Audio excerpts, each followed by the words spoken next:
Opening statements. Milord, আসামি mobile দেখা ছাড়া কিছুই খেতে চায় না, সারাক্ষণ কার্টুন দেখে এবং গেমস খেলে। আসামি সম্পূর্ণরূপে মোবাইল আসক্ত।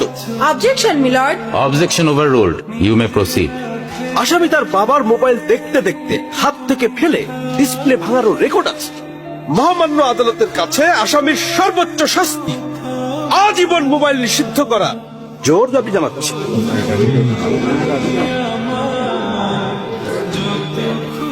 Order, order. আসামি কি কিছু বলতে চায়? হ্যাঁ, আমি ভুল করেছি, আমি অপরাধী। আমি মোবাইল ছাড়া খেতে চাইনি, কিন্তু খেতে চাইনি বলে কেউ গল্প করে আদর করে খাওয়াইনি তো। আমাকে মোবাইল দিয়ে ভুলিয়েছে, আমিও ভুলেছি। এখন মোবাইল ছাড়া খেতে ইচ্ছে করে না। কিন্তু তুমি তো মোবাইলে গেমও খেলো। আমার তো খেলতে ইচ্ছে করে, কেউ তো আমার সাথে খেলে না, খেলতে নিয়েও যায় না। এখন আমি কি করব?